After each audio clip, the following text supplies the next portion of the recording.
हाय hello नमस्ते welcome to my channel.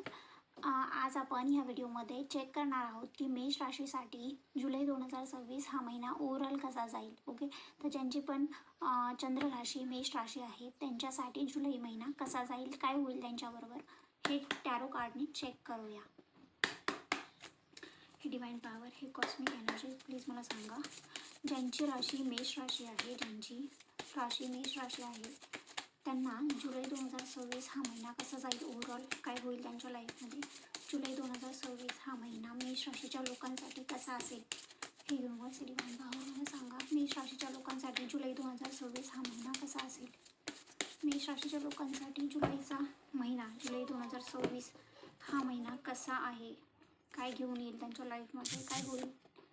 मेष राशीसाठी जुलै 2026 हा महिना कसा असेल.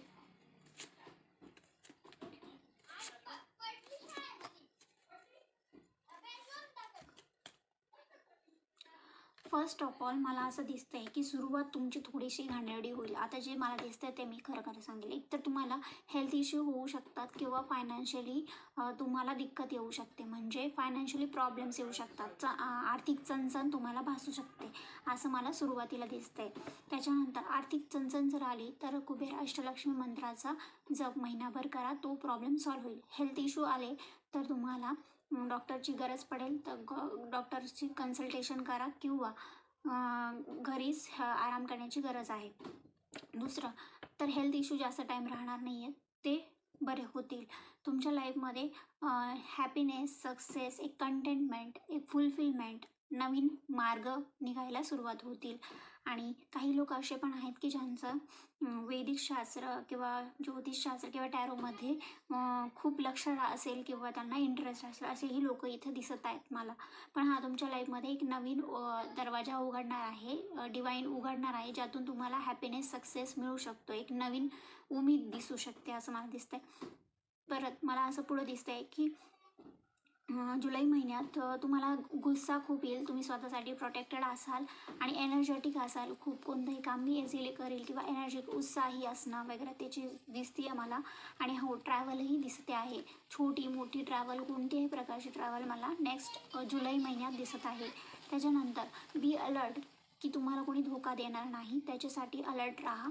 मग असंही होऊ शकतं की तुमच्या पाठीमागे लोक वाईट बोलणं तुमच्याविषयी किंवा तुम्हाला धोका देणं, अशा गोष्टी होऊ शकतात. तर त्यामुळे कोणतीही रिस्क घेण्याच्या आधी प्रॉपर माहिती घ्या किंवा इन्व्हेस्टमेंट करण्याआधी किंवा कोणत्याही माणसावर ट्रस्ट ठेवण्याआधी थोडंसं अलर्ट राहा, कारण तशा एनर्जीज पुढे येऊ शकतात. त्यानंतर गुड न्यूज ही आहे तुमच्यासाठी की विश फुलफिलमेंट दिसत आहे तुमच्या लाईफमध्ये, म्हणजे जुलैच्या महिन्यात तुमची कोणती तरी इच्छा पूर्ण होणार आहे, इच्छापूर्ती होणार आहे. त्यानंतर मला असं दिसतंय की कन्फ्युजन राहू शकतं ह्या महिन्यामध्ये. तुम्हाला वाटेल की मी अडकलोय कोणत्या तरी गोष्टीमध्ये, माझे कामच होत नाही आहे, कारण आता 7.5 चालू आहे तुम्हाला आणि 7.5चा प्रभाव तर दिसतोयच. हेल्थ इश्यू डेफिनेटली होणार आणि तुम्हाला असं फील होईल की मी हेल्पलेस आहे, पॉवरलेस झालो आहे किंवा पॅनिक गोष्टी तुमच्या डोक्यात चालू राहतील असं दिसतंय मला. ओव्हर थिंकिंग करू शकता किंवा कोणत्या तरी गोष्टीची भीती तुमच्या मनात असू शकते येणाऱ्या काळात. त्याच्यामुळे तुम्ही ओव्हर थिंकिंग करू नका, मेडिटेशन करा, चांगल्या हॅबिट्स ठेवणं गरजेचं आहे. कारण काही लोक असे पण असतील इथे की ज्यांना निगेटिव्ह हॅबिट्स असतील, जसं की स्मोकिंग करणे, ड्रिंकिंग करणे. आता सगळेच नाही करत, काही लोक म्हणते मी, कारण काही महिला पण आहेत इथं, पुरुष पण आहेत आणि काही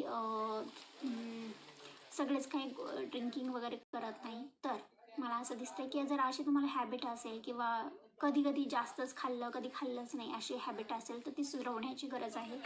आणि निगेटिव्ह लोकांपासून लांब राहा, जेणेकरून तुमच्या लाईफमध्ये शांतता राहील, हॅपीनेस राहील.